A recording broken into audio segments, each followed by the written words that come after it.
Hi friends, ഞാൻ തയ്യാർ ചെയ്യാൻ പോകുന്നത് പാലക്കീര കൊണ്ടൊരു തൊക്കാണ്. വളരെ ഹെൽത്തി ആയിട്ടുള്ളൊരു കീരയാണ് പാലക്കീര. കീരയെല്ലാം നമുക്ക് കഴുകി വൃത്തിയാക്കിയതിന് ശേഷം ഇതുപോലെ ചെറുതായിട്ടൊന്ന് അരിഞ്ഞെടുക്കണം. ഇനി ഒരു ചട്ടി ചൂടാക്കാൻ വെച്ചിട്ടുണ്ട്. ചൂടായാലുടൻ തന്നെ നമുക്ക് കുറച്ച് എണ്ണ ഒഴിച്ചു കൊടുക്കാം. ഞാനിപ്പോൾ നല്ലെണ്ണയാണ് യൂസ് ചെയ്യുന്നത്. ഇനി ഒരു സ്പൂൺ കടുക് കൂടി ചേർത്ത് കൊടുക്കാം. കടുകെല്ലാം പൊട്ടിക്കഴിഞ്ഞാൽ ഉടൻ തന്നെ നമുക്ക് ഒരു സ്പൂൺ ഉഴുന്നാണ് ചേർത്ത് കൊടുക്കേണ്ടത്. അതുകൂടി ഇട്ട് കൊടുക്കുന്നുണ്ട്. ഉഴുന്നിട്ടതിന് ശേഷം ഞാനിനി ഇട്ട് കൊടുക്കുന്നത് കുറച്ച് ജീരകമാണ്. ജീരകം ഇടുമ്പോൾ നമ്മൾ വളരെ കുറച്ച് മാത്രമേ ഇടാവൂ, അല്ലെങ്കിൽ കറിക്ക് കയ്പിറങ്ങുന്നതാണ്. ഇനി ഒരു വലിയ സവാള അരിഞ്ഞതും ഒരു പച്ചമുളക് അരിഞ്ഞതുമാണ് ഇട്ട് കൊടുക്കുന്നത്. സവാള നമുക്ക് നല്ലതുപോലെ ഒന്ന് വഴറ്റിയെടുക്കണം. സവാള ഇതുപോലെ ചെറുതായിട്ട് വേണം അരിഞ്ഞെടുക്കാൻ. ഇനി നമുക്ക് ചേർത്ത് കൊടുക്കാനുള്ളത് കുറച്ച് വെളുത്തുള്ളിയാണ്. ചതച്ച വെളുത്തുള്ളിയാണ് ഞാനിപ്പോൾ ചേർത്ത് കൊടുക്കുന്നത്. വെളുത്തുള്ളിയും കൂടെ ചേർത്ത് കഴിഞ്ഞിട്ട് നമുക്ക് നന്നായിട്ടൊന്ന് വഴറ്റിയെടുക്കണം. ഇത് വളരെ ഹെൽത്തി ആയിട്ടുള്ളൊരു റെസിപ്പിയാണ്. നമുക്ക് ചോറിനോടൊപ്പം കഴിക്കാനും അതുമാത്രമല്ല ചപ്പാത്തിയോടും കഴിക്കാനും അടിപൊളിയായിട്ടുള്ളൊരു റെസിപ്പിയാണ്. ആഴ്ചയിലൊരിക്കലെങ്കിലും നമ്മൾ ഇതുപോലെ പാലക്കീര ചെയ്ത് കഴിക്കുന്നത് നല്ലതാണ്.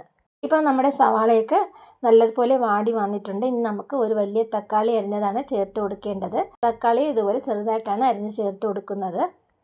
തക്കാളി നമുക്ക് നല്ലതുപോലെ ഒന്ന് വേവിച്ചെടുക്കണം. വേവിച്ച് ഇതിൽ വെന്ത് ഉടയുന്നത് വരെ നമുക്കൊന്ന് വെയിറ്റ് ചെയ്യാം. കുറച്ച് ഉപ്പ് കൂടി ചേർത്ത് കൊടുക്കുന്നുണ്ട്. വീണ്ടും ഒന്ന് വഴറ്റി കൊടുക്കാം. സാധാരണയായിട്ട് നമ്മൾ പാലക്കീര കൂടുതലും പരിപ്പുമായിട്ടാണ് കറി വയ്ക്കുന്നത്. ഇത് പരിപ്പൊന്നും ചേർക്കാതെ തയ്യാർ ചെയ്യുന്ന ഒരു കറിയാണ്. വളരെ നല്ലൊരു ടേസ്റ്റാണ്, ഒരു വെറൈറ്റി ടേസ്റ്റാണ്. നമുക്ക് ചൂട് ചോറിനോടൊപ്പമൊക്കെ കഴിക്കാൻ നല്ലൊരു ടേസ്റ്റായിട്ടുള്ളൊരു കറിയാണ്. ഇനി നമുക്ക് പൊടികളായിട്ട് ചേർത്ത് കൊടുക്കേണ്ടത് ഒരു സ്പൂൺ മല്ലിപ്പൊടിയും കുറച്ച് മഞ്ഞൾപ്പൊടിയും ഒരു വലിയ സ്പൂൺ മുളക് പൊടിയുമാണ്. പൊടികളൊക്കെ നല്ലതുപോലെ വഴറ്റിയതിന് ശേഷം നമുക്ക് കുറച്ച് വെള്ളം ഒഴിച്ചു കൊടുക്കാം. വെള്ളം ഒഴിച്ച ശേഷം നമുക്ക് നന്നായിട്ടൊന്ന് തിളപ്പിച്ചെടുക്കണം. അതിന് വേണ്ടിയിട്ട് ഞാനൊന്ന് അടച്ച് വേവിക്കുകയാണ്. ഒരു 3-4 മിനിറ്റിന് ശേഷം ഓപ്പൺ ചെയ്ത് നോക്കിയാണ് നമ്മുടെ കറിയൊക്കെ നല്ലതുപോലെ തിളച്ച് വന്നിട്ടുണ്ട്. എരിവിനായിട്ട് ഞാനിപ്പോൾ ചേർത്തിട്ടുള്ളത് ഒരു പച്ചമുളകും പിന്നെ മുളക് പൊടിയാണ്, കാശ്മീരി മുളക് പൊടിയാണ് ചേർത്തിട്ടുള്ളത്. ഒരു സ്പൂൺ പുളി പിഴിഞ്ഞത് കൂടി ഒഴിച്ചു കൊടുക്കുന്നുണ്ട്. നമ്മൾ തക്കാളി ചേർത്തതിനാൽ പുളി ചേർക്കുമ്പോൾ ഒന്ന് ശ്രദ്ധിച്ചേക്കണം. ഇനി നമുക്ക് അരിഞ്ഞു വെച്ചിരിക്കുന്ന പാലക്കീര ചേർത്ത് കൊടുക്കാം.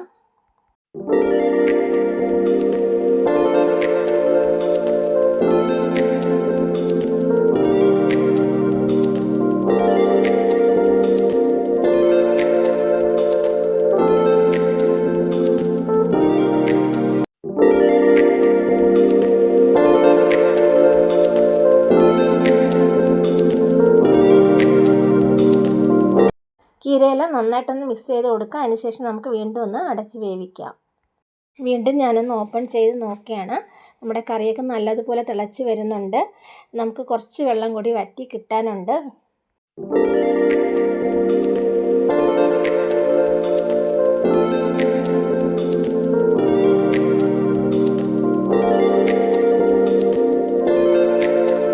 ഇപ്പോൾ നമ്മുടെ കറിയൊക്കെ റെഡിയായി കഴിഞ്ഞു. ഞാൻ സ്റ്റൗ ഓഫ് ചെയ്യുകയാണ്. വെള്ളമെല്ലാം കുറച്ച് വറ്റിയൊക്കെ കിട്ടിയിട്ടുണ്ട്. ഇനി നമുക്ക് ചട്ടിയുടെ ചൂടിലിരുന്ന് തന്നെ ബാക്കി വെള്ളം വറ്റി കിട്ടുന്നതാണ്. ഇപ്പോൾ നമ്മുടെ വളരെ ഹെൽത്തി ആയിട്ടുള്ള പാലക്കീര തൊക്കൊക്കെ റെഡിയായി കഴിഞ്ഞു. റെസിപ്പി ഇഷ്ടമായാൽ തീർച്ചയായിട്ടും എല്ലാവരും ഒന്ന് ട്രൈ ചെയ്ത് നോക്കുക. വീഡിയോ ഇഷ്ടമായ ലൈക്ക്, ഷെയർ ആൻഡ് സബ്സ്ക്രൈബ് ചെയ്യുക. അതുപോലെ നിങ്ങളുടെ കമൻസും എന്നെ അറിയിക്കുക.